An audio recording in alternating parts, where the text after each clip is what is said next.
Welcome to another edition of Carnivore Bites. I'm your host, Jeff Sherman, along with Dr. Eric Lopkin. And not one of the more eventful weeks, although I did think that we should probably let's talk about this first. We didn't talk about it before we started recording, but the Georgia voter legislation and how it's had repercussions. I think Major League Baseball, the All-Star game, is pulled out and moved to relocated to, I believe, Denver. Yeah, this is an example of the liberal media spreading lies, and people are buying into it. The Washington Post did an article basically saying that everything the Biden administration has said about the new Georgia law has been a lie. They gave him 4 Pinocchios.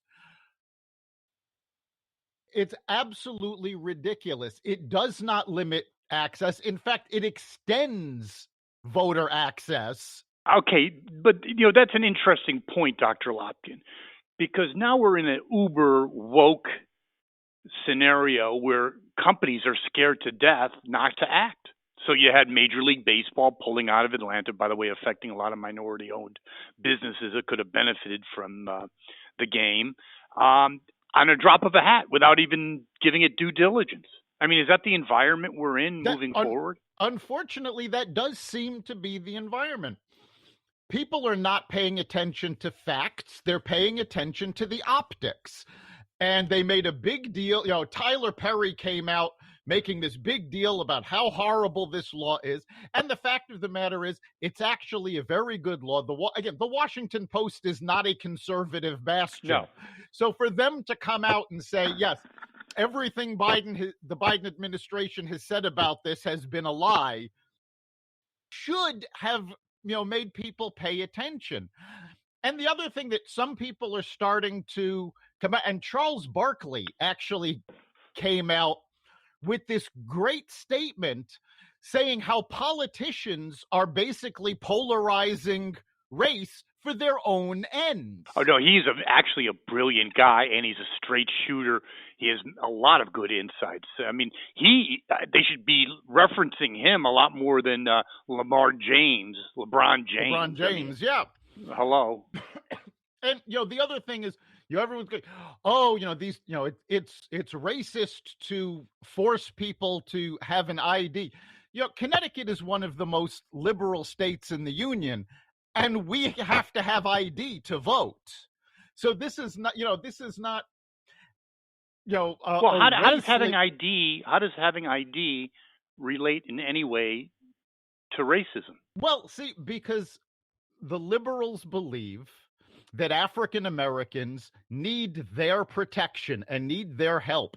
And isn't it actually more racist to assume that minorities don't have the ability to get an ID card? That's my whole point. And, the liberal intelligentsia, in fact, Charles Payne, who's an African American correspondent for Fox Business, really gifted person. I actually used to work with Charles. He's a great guy, isn't he? Yes, he is. He said he never encountered more racism than when he moved to New York.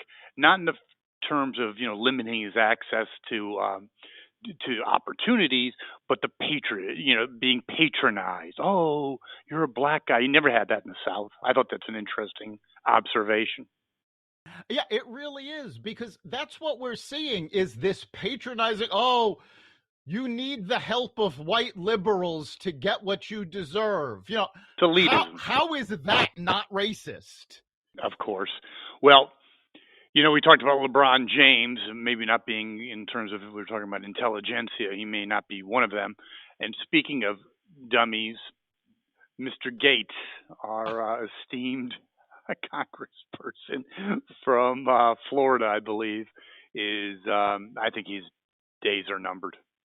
I would certainly think so. And the funny thing is, the sex trafficking laws that are now being used against him. Now, let's be clear. when we talk about him being guilty or allegedly guilty of sex trafficking, we're not talking about traditional sex trafficking. Apparently, he was dating an underage woman, and they crossed state lines. She went willingly. He wasn't trying to sell her or anything. But because of the sex trafficking laws, that and her age, that counts as sex trafficking. What's really funny is that he helped pass these laws. Well, sometimes things just work out. I have no sympathy for the guy. He's got to be one of the dumbest people ever. To do what he did was, horrific to begin with. But the stupidity of doing, you're a congressperson. Forget about the morality, which is, in the gutter to begin with. But the stupidity, and then one little final thing, he's so dumb. I mean, didn't he take? And it's really funny. I actually heard this. Like, you go to those what they call like sexual harassment training, and they give the scenarios, and you think, who would be that stupid? Who's this? And then he's one of them. He goes to Congress. Apparently he would be. Yeah, he goes to Congress and shows pictures of naked women to his co-workers. Hello, genius. Yeah, I mean, let's be clear. The man doesn't deserve any sympathy. What he did, I mean, just the fact that he is dating an underage woman, I mean, that alone. Goodbye, yes. Forget taking her over state lines, forget anything else. The fact that he is taking advantage of an underage woman is enough to, lock his ass up. Yeah, I think his career is finished, deservingly so. If he gets prison time, I will shed no tears. Exactly. Anything else, Dr. Lopkin? The only other thing I found of interest this week was the talk about the 2022 Olympics in China, where Biden came out and he said that they are going to consider boycotting the Olympics. God. And the State Department came out fairly quickly and said, no, we're not considering that. That's not even on the table. We're not doing that. And what I find interesting is if Trump had made a statement like this and his State Department had contradicted him, the media would have been all over it. Here, oh, no, they just changed their mind, and the media is making excuses for him. Yeah, I think I'd like to close on that because I think that, they are making excuses, but maybe I'm naive, and you won't be the first one to tell me I am. I don't see this going. I think the media will turn when it's in their best interest, or that it's so horrific that you just can't cover it up. They did it with Jimmy Carter. They'll do it to Biden. What are your final thoughts on that? Yeah, I think eventually they're going to have to come clean and start actually investigating what's going on, because no president in the last 100 years has limited access of the media the way Biden has.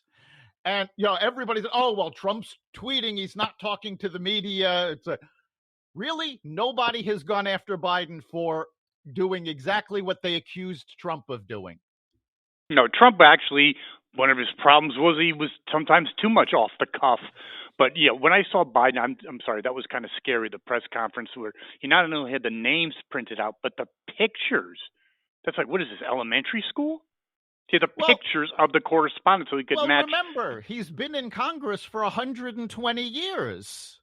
At and least according to his statement, so. He's brilliant. Well, even slow weeks, we got interesting things to talk about, and we'll be live this Friday with Carnivore Radio from 4 to 4:30, won't we? Yes, we will. You can join us at 4 o'clock on Friday Eastern Time at blogtalkradio.com/Carnivore Radio. Thank you very much, Dr. Lopkin. Thank our listeners. You've been listening to Carnivore Bites, part of the Exvadio Podcast Network. You can catch us every week on carnivoreradio.com, exvadio.com/podcasts, the Apple Podcast Store, Google Play, Spotify, iHeartRadio, and wherever you find podcasts.